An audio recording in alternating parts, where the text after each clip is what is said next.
आ जाओ साहब। ले पकड़।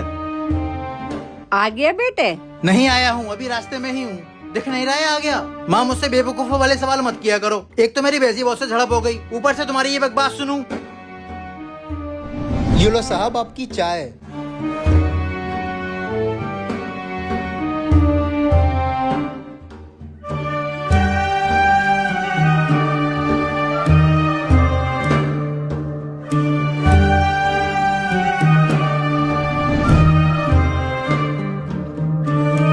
बेटी आ गई ऑफिस से? खाना खा लिया दोपहर का? माँ कैसी बातें करती हो, जब दोपहर का खाना लेकर गई थी तो खाऊंगी ही। कुछ तो सेंस लगाया करो, ये फालतू की बातें अच्छी नहीं लगती हैं। इरिटेट होती हूँ मैं रोज रोज की इन बातों से। आज ऑफिस में बहुत काम था, पूरा दिन ऑफिस वालों की बातें सुनो, घर आकर तुम्हारी बातें सुनो। बेटी चुप हो जाओ, कुछ देर खामोश रहो। बहन ये नहीं सुधरेंगी, इनकी आदत पड़ गई बड़बड़ करने की। सही कह रहे हो भैया। अजी सुनती हो, लिया सब्जी? ठीक है, मैंने मसूर की दाल बोली थी, लिया है। मसूर की दाल लाना तो भूल गया। ठीक है तो लिया। तुम यही करती रहती हो हर वक्त। मैं अब कुछ नहीं लाऊंगा, जो लाना है खुद लेके आओ।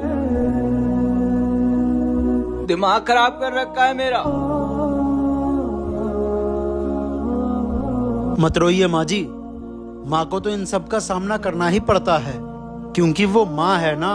ऑफिस में बॉस डांट दे तो बेटा माँ को सुनाता है, अगर काम ज्यादा हो तो बेटी माँ को उल्टी सीधी बातें सुनाती है, और अगर कुछ मंगाओ और बाजार में ना मिले तो शौहर भी आके आपको ही सुनाता है। भाई और मेम साहब ये माँ हैं, अगर वो तुमसे कुछ सवाल करती हैं, कुछ पूछती हैं तो वो फिक्र है।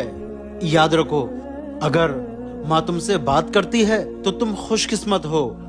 उनसे पूछो जिनकी माएँ नहीं हैं। जिस घर में माँ की आवाज आना बंद हो जाती है उस घर से रौनक खत्म हो जाती है। इसलिए माँ की कद्र करो, माँ पे बेवजह गुस्सा मत करो।